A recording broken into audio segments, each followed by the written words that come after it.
Welcome back to the deep dive. I'm going to start today by calling us all out, myself included. Okay. You open Netflix, you scroll through the top podcasts, you check the bestseller lists, and what is just staring back at you? True crime. True crime. Everywhere. We are, collectively obsessed with the darker, grislier side of humanity. But I want to push past the binge watching for a second. Beyond the sensational headlines and the scary documentaries, have you ever actually stopped to look under the hood? Under the hood? Yeah, under the hood of the human being committing these acts. Not the monster under the bed, but the actual biological and psychological machine that creates a serial killer. Right. Because today we are diving into the anatomy of a serial killer, and the source material is fascinating because it refuses to treat them as aliens. It argues they aren't a different species. No, got it. They are us, just broken in very specific, catastrophic ways. It's a terrifying premise, isn't it? To just strip away all the mythology and look at the actual mechanics. Yeah. Because when you do that, you realize that a serial killer isn't born from, magic or pure evil. The core thesis of this deep dive is convergence. Convergence. Right. It's the idea that you don't get a serial killer from just one thing going wrong. You don't just have a bad childhood and become Ted Bundy. You need a rare, catastrophic collision of 4 distinct factors. Biology, psychology, environment, and then a trigger. So it's less like a bad seed and more like a combination lock. That is a much better way to put it. Yeah. A 4-tumbler lock. Okay. And if even one of those tumblers doesn't click right into place, you might end up with a difficult person or, a criminal, but you don't get a serial killer. Well, let's start turning those tumblers. The first one is the hardware, the brain itself. I think a lot of people just assume the born versus made debate is settled on made, but the research here suggests the hardware is glitchy right out of the box. It's significantly glitchy. I mean, when researchers put convicted serial killers into fMRI machines, they aren't seeing a neurotypical brain. Right. They are seeing distinct structural damage or underdevelopment. Specifically in 2 key areas. The first is the prefrontal cortex. Okay, biology 101, that's the front part, the CEO of the brain. Correct. It handles executive function, decision-making, impulse control, and critically, the ability to anticipate consequences. Simulation. Simulation. Yeah, like running a simulation of the future. If I punch this person, I go to jail, I lose my job, my mom cries. My prefrontal cortex runs that movie in a split second and tells me, don't do it. Precisely. And that is exactly what is broken here. The source describes it as cold cognition versus hot cognition. Okay. In a normal brain, even when you're heated or emotional, that CEO steps in and applies the brakes. In these individuals, the brakes are physically cut. Wow. They might have the impulse, but the simulation, the future consequence movie, it never plays. They live entirely in the now. That is startling. It's like navigating life with zero peripheral vision for the future. But that's just impulse control. I mean, being impulsive makes you a jerk. Or maybe a reckless driver. It doesn't make you a killer. No, it doesn't. For that, you need the second piece of hardware failure, the amygdala. The fear center. Fear and empathy center. In these scans, the amygdala often shows reduced activity or abnormal wiring. Now, think about what fear actually feels like physically. Oh, yeah. Sweaty palms, the racing heart, your stomach drops. It's a full-body alarm system. For sure. Right. And it's not just for your safety. It's for social cohesion. Yeah. When you see someone crying or you accidentally hurt someone, your amygdala lights up. You feel a mirror of their pain. We call that empathy. But it's really just a shared neural firing. And for them, silence. Nothing. Nothing. It's a hollow vessel. And this leads to what the source calls the knowing versus feeling paradox. This is where people get tripped up. How so? We assume serial killers must be delusional, that they don't know right from wrong. Right, like they think God told them to do it or something. Occasionally, sure, that happens. But the vast majority, they know the rules. They know murder is illegal. They know it causes pain. They understand it intellectually the way you understand the rules of a board game. But they don't feel the weight of it? Not at all. It's just data. Killing is wrong is a sentence, not a feeling. Exactly. So you have a brain that can't simulate the future consequences of its actions, and it receives zero emotional feedback when it causes pain. Okay, so you've got this dangerous hardware, a brain with no brakes and no alarm system, but that's just biology. That's the engine. Right. You still need a driver. And that brings us to the software, the psychology. Yeah. The source brings up the heavy hitter immediately. Psychopathy. the term we all love to misuse. Totally. My ex is a psychopath. My boss is a psychopath. We throw it around to mean someone I don't like. Right. But clinically, we're talking about something very specific here. Very specific. And here is a crucial distinction the source makes. Not all psychopaths are serial killers. In fact, most aren't. Yeah. If you have that cold cognition we talked about, high logic, low empathy, you might make a fantastic corporate raider. Or a surgeon who can cut into people without his hands shaking. So psychopathy is just a set of traits. It's a personality structure. Key traits include lack of remorse, emotional shallowness, and a need for control. But the one that makes them so dangerous in this context is superficial charm. The mask. This is the part that creeps me out the most. The idea that they aren't hiding in the shadows. They're the guy helping you carry your groceries. That is their survival mechanism. If you are a predator living among prey, you can't look like a predator. You have to learn camouflage. So they study us. Exactly. The source explains that because they don't feel emotions naturally, they learn to observe them. They watch how you laugh at a joke, they watch how you react to sad news, and they mimic it. It's a performance. It is entirely performative. Yeah. And because they aren't clouded by actual anxiety or self-consciousness, they can often perform it better than real people. They can be more charming. Incredibly charming because they are perfectly mirroring what you want to see. So we naturally trust confident people. We trust people who make intense eye contact, and they're just hacking that system. They hack the social trust protocol, yes. But here is the rub.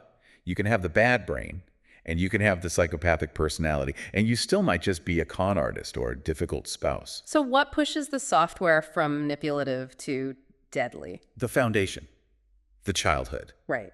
This is where the convergence gets tragic. The source notes a striking number of serial killers share specific traumatic early life patterns. We're not just talking about a strict dad. We're talking about chaos, severe physical or sexual abuse, chronic neglect, unstable caregivers. So the world teaches them from day one, you are not safe and people are objects that hurt you. Exactly. And how does a child survive that? They dissociate. They learn to separate their mind from their body. A coping mechanism. It is. If reality is too painful, you go somewhere else in your head. The source calls this emotional detachment. It's a survival skill for a kid, but for a budding killer, it's a training ground. They're practicing turning off their humanity because their humanity hurts too much. And they are building a reservoir of rage, but they are powerless. So that rage has nowhere to go. It just simmers. And this brings us to the warning cluster. You might know it as the McDonald triad. The big three red flags. Bedwetting, fire setting, cruelty to animals. But I want to dig a bit deeper here because I think we just list these like a grocery list. Okay. Why these three? What's actually happening? That's a great question. Take the bedwetting. It seems unrelated, right? Yeah.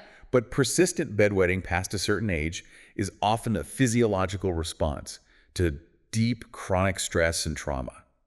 But for the child, it's a source of immense humiliation. It's a total loss of control. And fire setting. That is the attempt to regain control. Fire is power. You strike a match, and you can destroy something. You become godlike for a second. It's a way to externalize that simmering rage. And the animal cruelty, that's the practice around. It is the rehearsal. The source is very clear on this. They start with something smaller and weaker to test their power. It's not just about hurting the animal. No, it's about the feeling of dominance. Yeah. I decide if you live or die. Okay, but I have to play devil's advocate here. Please. Because this is where the pity argument usually comes in. Oh, they had a bad brain and a bad childhood. It's not their fault. Right. But millions of kids grow up in abusive homes. Millions of people have brain injuries. They don't become serial killers. They become survivors. You're absolutely right to push back on that. The source stresses this heavily. These are risk factors, not a sentence. Okay. Plenty of people have the hardware and the foundation and never cross the line. There is a catalyst missing in the survivors that is present in the killers. The fantasy. The fantasy life. Yeah. This is the engine of the serial killer. But wait, everyone has fantasies. I have road rage fantasies. Someone cuts me off, and for a split second, I imagine ramming their bumper, but I don't do it. Right. But look at your fantasy. It's reactive, it's brief, and crucially, it probably makes you feel a little guilty or silly afterwards. Yeah, whoa, calm down, buddy. I let it go. The serial killer's fantasy is fundamentally different. It isn't reactive, it's cultivated. It begins early, often in adolescence. It is incredibly detailed, repetitive, and deeply linked to sexual arousal or power. They don't dismiss the thought. They nurture it. They replay it. So they're running the movie over and over again in their head. They are perfecting the script.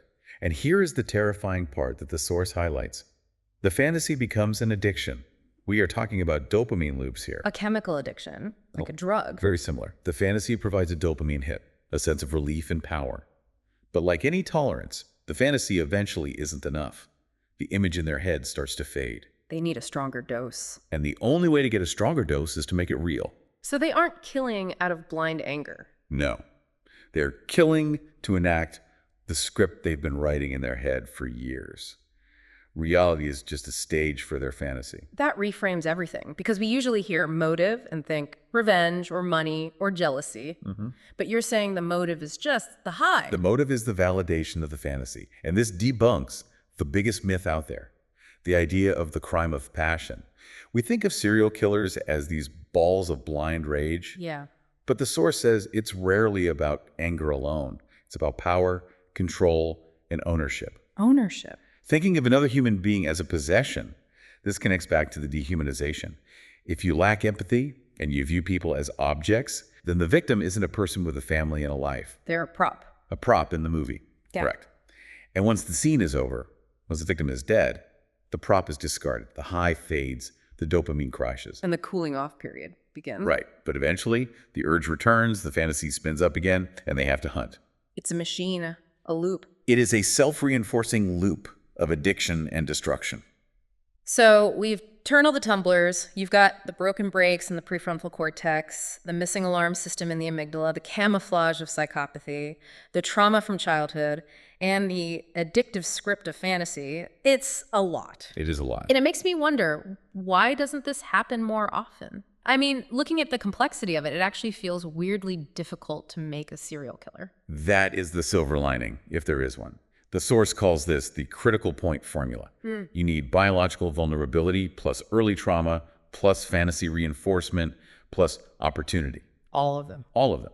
If you take away just one element, say the person has the bad brain but a loving, supportive family, they likely don't become a killer. Maybe they struggle, but they have protective factors. Protective factors. Let's talk about those, because I think listeners are probably doing a self-audit right now thinking, I have a weird fantasy sometimes, or I wet the bed when I was 7. What stops the rest of us? We have breaks that function on multiple levels. We have functional empathy. We physically feel bad when we hurt others. We have fear of consequences. We don't want to go to prison. Right. We have social bonds, friends and family we don't want to disappoint. And the internal moral compass. Right. Guilt. Right. Shame. Those aren't just abstract concepts. They are biological and psychological barriers. A serial killer is someone who has suffered a catastrophic failure of all those barriers simultaneously. It's the perfect storm of failures. It is. It's an incredibly rare convergence. Millions of people have trauma, thousands have psychopathic traits, but very, very few have the specific combination required to cross that line into serial murder. You know, we started this by asking what's under the hood, and I think I expected to find something, I don't know, mystical or monstrous. Yeah. But what we actually found is machinery. Broken, dangerous machinery, but machinery nonetheless. And that demystification is important, because when we call them monsters, we give them power. We make them bigger than life. Right. When we understand them as a convergence of biological and environmental failures, we take that power back. We see them for what they are. Sad, broken, dangerous men. Exactly. So, as we wrap up this deep dive, what is the one thing, the final thought, you want the listener to walk away with? I think it's this. If the difference between a serial killer and a normal person is simply the failure of these biological and psychological breaks, it forces us to appreciate the fragile, complex machinery that keeps the rest of us human. We take our conscience for granted. We do. We assume we are good just because we are good. But we are good because our biology allows us to be. We are good because we can feel fear and guilt and empathy. Those are gifts. And without them, the darkness isn't as far away as we'd like to think. That is a heavy but necessary perspective. It really makes you look at your own mind a little differently. It certainly does. Thank you for unpacking this with me. It wasn't an easy topic, but I feel like I understand the why so much better now. My pleasure. And to everyone listening, thanks for going under the hood with us. Sleep well if you can. We'll see you on the next deep dive.